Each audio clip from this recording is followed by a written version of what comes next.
கிறிஸ்துவுக்குள் பிரியமானவர்களே, கர்த்தரும் இரட்சகருமாய் இயேசு நீடிய நாமத்தினாலே உங்கள் யாவரும் வாழ்த்துகிறேன்.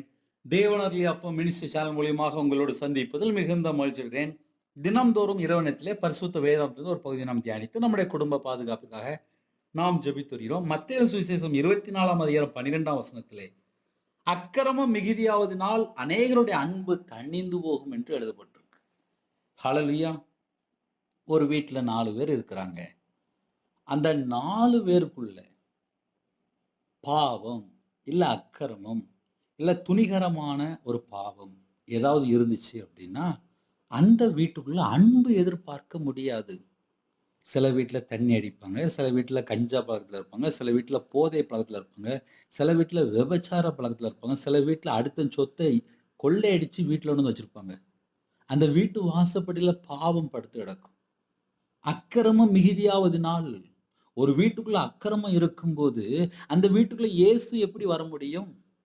அக்கிரமம் மிகுதியாவதினால் என்று எழுதப்பட்டிருக்கு. அக்கிரமம் அதிகமாயிட்டே இருக்கும்போது, அந்த வீட்டுக்குள்ள போய் நீங்க பேசி பாருங்க. அன்பே இருக்காது. "என்ன வேணும்?" அப்படின்னு கேட்பாங்க. இப்படியே கேட்பாங்க. "என்ன வேணும்?" ஏன்னா அங்க உள்ள ஃபுல்லா அக்கிரமம். இருதயத்துல ஃபுல்லா அக்கிரமத்தினால நிரப்பி வச்சிருப்பாங்க. அன்பே இருக்காது. அன்பு தணிந்து போகும். அன்பு இல்லாமயே போயிரும். அன்பு குறைஞ்சிரும். அப்ப நம்ம இரவு நேரத்துல நம்ம என்ன யோசிக்கணும் அப்படின்னா, நான் இயேசுவுக்கு பிரியமானபடி இருக்கிறேனா? இல்ல என் இருதயத்துக்குள்ள நான் அக்கிரமத்த வச்சிருக்கிறேனா? என் இருதயத்துக்குள்ள அன்பு இருக்கும்போது, தேவன் எனக்குள்ள வாசம் பண்ணுவார். என் இருதயத்துல அன்பு இல்லாம இருக்கும்போது, அந்த இடத்துல சத்துரு உள்ள வந்துருவான். இஸ்ரவேல் ஜனங்கள் நன்மை வெறுத்தார்கள். சத்துரு அவர்களுக்கு விரோதமா வாரான். அப்ப என்ன அர்த்தம் அப்படின்னா, ஒரு மனுஷன் கர்த்தரை விட்டு தள்ளி போகும்போதுதான் இவ்வளவு பெரிய பிரச்சனை. கர்த்தருடைய பிள்ளைகள் எப்பொழுதுமே ஜாக்கிரதையா இருக்கணும். சத்துரு அவர்களை தொடருவான் என்று எழுதப்பட்டிருக்கு. அப்ப இரவு நேரத்துல நம்ம ஜெபிக்க போறோம். எப்படி தெரியுமா ஜெபிக்க போறோம்? உமக்கு பிரியமானபடி நான் வாழணும்ப்பா. அப்படி கேட்பீங்களா? அப்படியே கண்களை மூடி நாம் ஜெபம் செய்வோம். அன்பின் கர்த்தாவே, உம்மை நன்றியோடு துதிக்கிறோம், ஸ்துதிக்கிறோம்ப்பா. இந்த இரவு நேரத்திலே அன்பின் அபிஷேகத்தால் நிரப்புங்கப்பா. அன்பின் அபிஷேகம் நிரப்புங்கப்பா. எங்களுக்கு அன்பின் அபிஷேகம் வேணும்ப்பா.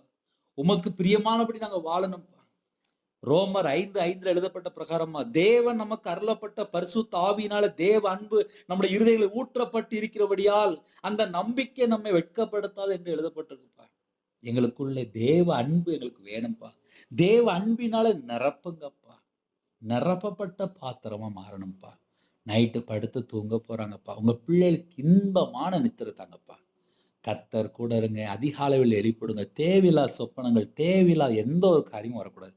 எந்தெந்த குடும்பத்துல ஜெபிக்கிறாங்களோ அந்த குடும்பத்தை கர்த்தர் ஆசீர்வதிங்க. அவங்களோட வம்சம் பலுகி பெருகட்டும். கர்த்தர் கூட இருங்க. யாரெல்லாம் ஜெபித்தனோ உள்ளத்திலே வேதனையோடு கண்ணீரோடு இருக்காங்களோ எல்லாவற்றையும் நீக்கி ஆசீர்வதிங்க.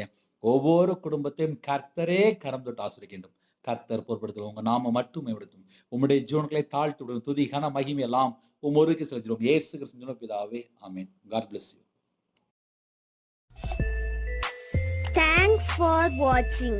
Please subscribe our channel. Click the like and share. Click the bell. God bless you.